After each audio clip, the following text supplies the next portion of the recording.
Hoje a gente vai mergulhar numa história muito forte sobre talento, propósito e, claro, as escolhas que definem tudo isso.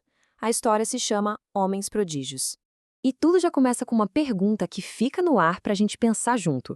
O que vale mais, hein? Ter um dom fantástico ou a vontade de realmente colocar esse dom em prática? Guardem essa pergunta. Bem, a nossa história começa com uma missão. Jesus estava precisando de colaboradores e seu discípulo André, super empolgado, achava que tinha encontrado os 3 candidatos ideais. Então, o que ele faz? Ele apresenta 3 homens e cada um deles tinha uma habilidade, assim, fora do comum. Na cabeça de André não tinha erro. Eram os talentos perfeitos para o tal ministério da salvação. Vamos conhecer o primeiro deles, Jacob, um homem que dizem enxergava além do nosso mundo. Só que essa visão toda tinha um preço. O André descreve o Jacob com um entusiasmo que contagia, sabe? Ele fala que o Jacob via demônios, chamas celestiais, conversava com espíritos de antepassados. Puxa, com uma propaganda dessas, parecia o candidato perfeito, não é mesmo? E é aqui que o problema aparece. De um lado, um dom divino, essa capacidade de ver o invisível. Do outro, um apego super terreno, o medo. Medo do que os outros iam pensar, medo de perder o emprego com o chefe romano e, claro, o medo de ficar sem aquele salário gordo no fim do mês. O dom era celestial, mas a preocupação era bem material. E essa mesma dinâmica, esse conflito entre o dom e o apego, a gente vai ver de novo com o segundo candidato, o Menahem, um homem com dons de ouvir e de profetizar. E mais uma vez a apresentação do André é de encher os olhos. Ele diz que Menahem ouvia vozes do céu que previam o futuro, que tinha sonhos que revelavam segredos, que encontrava joias perdidas e até lia textos à distância. Que currículo, hein? E o padrão se repete. Olha só. De um lado, um dom espetacular, uma linha direta com o divino. Do outro, o apego à grana. O Menahem estava ali, na beira de receber uma herança gigantesca, e a ideia de se juntar a esse movimento, nossa, podia escandalizar o sogro rico e botar tudo a perder. A conexão com os céus batia de frente, com o ouro aqui da terra.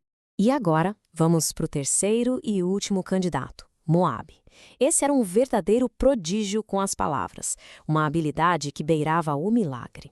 André descreve ele como a inveja de todos os outros escribas. Imagina só, o Moabe escrevia com uma facilidade incrível sobre qualquer assunto. Resolvia enigmas da lei que ninguém conseguia e até escrevia em outras línguas, assim, por inspiração. É o tipo de talento que não passa despercebido. Só que aqui o apego muda de cara. O dom do Moabe era inegável, mas o coração dele estava em outro lugar. Ele estava focado num plano político, numa promessa de um cargo alto que traria poder, ouro e fama.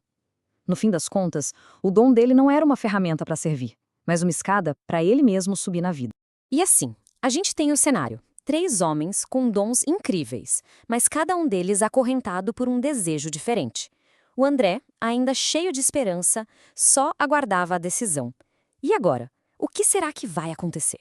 Aí o André, com aquela expectativa toda, faz a pergunta que não quer calar. Ele viu o potencial, os dons fantásticos e acreditava que eles seriam essenciais. E então, vai admitir os nossos amigos? A resposta é um balde de água fria. Simples, direta e, pro André, com certeza foi devastadora. Não, André. Só 2 palavras e tudo muda. E o motivo fica bem claro quando a gente olha o que prendia cada um deles, né? O dom do Jacob estava acorrentado ao salário dele, o do Menahem à herança e o do Moabe à sua sede de poder. No final das contas, o dom de cada um foi completamente neutralizado por aquilo que eles não estavam dispostos a largar.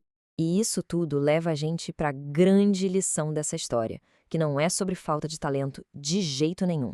É sobre a diferença gigantesca entre simplesmente ter um dom e ter a disposição para o trabalho. Eles não foram escolhidos por falta de habilidade, de forma alguma. Foi porque um estava estagnado na sua zona de conforto, o outro só esperando a vida acontecer, a fortuna chegar, e o terceiro caçando uma glória passageira. Nenhum deles estava livre de verdade para se comprometer. Seus dons serviam apenas a eles mesmos. E a conclusão está toda nesta frase que resume tudo. No mundo, sempre existiram homens prodígios, portadores de maravilhosos dons que estragam inadvertidamente. Mas, acima deles, estou procurando quem deseje trabalhar na execução da vontade de nosso Pai. Ou seja, a vontade de fazer, de servir a algo maior. Isso sempre vai valer mais do que simplesmente possuir um talento. E isso nos traz de volta para aquela pergunta lá do começo, mas agora com um outro olhar. A história é antiga, mas a lição é para hoje. De que adianta um talento incrível se ele vive acorrentado? E para nós hoje em dia, qual é a diferença entre só ter um talento e realmente ter um propósito?